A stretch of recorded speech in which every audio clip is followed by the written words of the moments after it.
Assalamualaikum warahmatullahi wabarakatuh. Perkenalkan, saya Agus Fajri. Di video kali ini saya akan menyampaikan materi tentang kartu plastik dan dana pensiun, mata kuliah pasar lembaga dan keuangan. Baiklah, apa itu kartu plastik?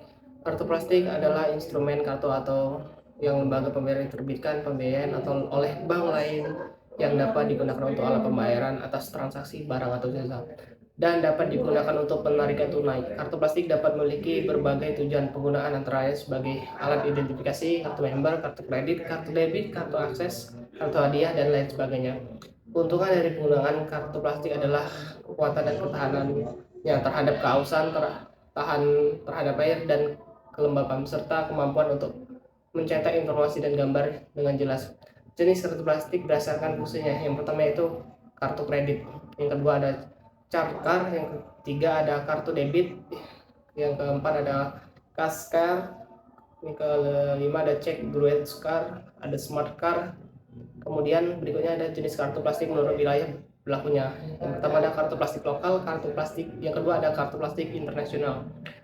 Akuntansi kartu kredit secara terperinci. Pencatatan kartu kredit meliputi pencatatan pada rekening administrasi, penerimaan pendapatan komisi dan fee, realisasi. Yang berikutnya realisasi penagihan. Kemudian yang keempat pelunasan pokok dan bunga. Kemudian yang kelima penambahan limit kredit. Berikutnya kita masuk ke poin pembahasan berikutnya, yaitu dana pensiun. Dana pensiun adalah dana yang dikumpulkan dan diinvestasikan selama masa kerja seorang dengan tujuan untuk memberikan penghasilan atau jaminan keuangan pada pensiun. Umumnya dana pensiun diperoleh dari kontribusi karyawan perusahaan atau keduanya. Dana kemudian dikelola oleh lembaga pensiun sebagai asuransi dana pensiun menurut Undang-Undang Nomor 11 Tahun 1992. Badan hukum yang mengelola dan menjalankan program yang menjalin manfaat pensiun yang mengelola dan misalnya adalah perusahaan yang memiliki badan hukum seperti bank umum atau asuransi jiwa. Kemudian berikutnya tujuan dana pensiun. Memberikan penghargaan kepada karyawan yang telah mengabdi di perusahaan tersebut agar di mana usia yang pensiun karyawan tersebut tetap dapat menikmati hasil yang diperoleh setelah bekerja di perusahaannya. Kemudian berikutnya memberikan rasa aman dari segi batiniah sehingga dapat menurunkan turnover karyawan. Kemudian meningkatkan motivasi karyawan dalam melaksanakan tugas sehari-hari. Kemudian meningkatkan citra perusahaan di mata masyarakat dan pemerintah. Berikutnya kita akan bahas manfaat dana pensiun. Yang pertama, ada jaminan keuangan pada masa tua. Dana pensiun memberikan jaminan keuangan yang stabil saat memasuki masa pensiun. Dengan memiliki dana pensiun yang mencukupi, seorang dapat membiayai kebutuhan sehari-hari sehingga menjaga gaya hidup yang diinginkan dan menghadapi masa tua dengan lebih tenang. Kemudian Kementerian Finansial. Dana pensiun memungkinkan seorang untuk menjadi mandiri secara finansial pada masa tua, tidak tergantung sepenuhnya pada dana sosial atau bantuan pemerintah. Mungkin seorang memiliki kontrol lebih besar keuangan pribadinya yang mengurangi risiko tergantung pada bantuan eksternal. Berikutnya fleksibilitas dalam mengelola keuangan. Memiliki dana pensiun yang cukup memberikan fleksibilitas dalam mengelola keuangan. Seorang dapat mengatur pengeluaran, melakukan perjalanan, memiliki aktivitas hobi, atau membuat pengeluaran dengan khawatir keuangannya tidak tercukupi. Kemudian mengantisipasi biaya kesehatan. Dana pensiun mengantisipasi biaya kesehatan yang mungkin meningkat biaya perawatan kesehatan. Memiliki dana pensiun yang cukup dapat memberikan perilaku finansial yang diperlukan untuk mengatasi risiko kesehatan yang tidak terduga. Kemudian yang terakhir, warisan untuk keluarga. Dana pensiun yang tersisa seseorang dapat menjadi warisan bagi keluarga. Hal ini membantu mengurangi beban keluarga.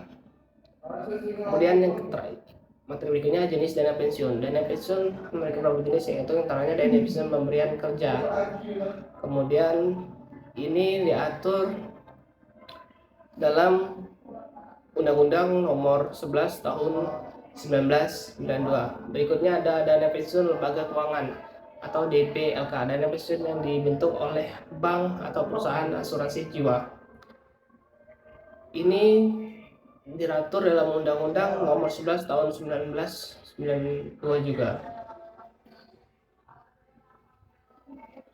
Oke, berikutnya sistem pembayaran dana pensiun. Yang pertama yaitu program pensiun iuran pasti (PPIP), yaitu program pensiun yang iurannya ditetapkan dalam peraturan dana pensiun dan seluruh iuran beserta hasil pengembangannya dibukukan pada rekening masing-masing sebagai manfaat pensiun. Kemudian yaitu berikutnya program pensiun manfaat pasti, yaitu atau PPMP, yaitu program pensiun yang manfaatnya ditetapkan dalam peraturan dana pensiun atau program pensiun lain yang bukan merupakan program program pensiun iuran pasti. Kemudian berikutnya yaitu ada program pensiun berdasarkan keberuntungan, yaitu program pensiun iuran pasti yang iurannya dari pemberian kerja berdasarkan pada rumus yang dikaitkan dengan keuntungan pemberian kerja. Oke, baiklah teman-teman, mungkin itu saja materi yang dapat saya sampaikan tentang kartu plastik dan dana pensiun pada mata kuliah Pasar Lembaga dan Keuangan.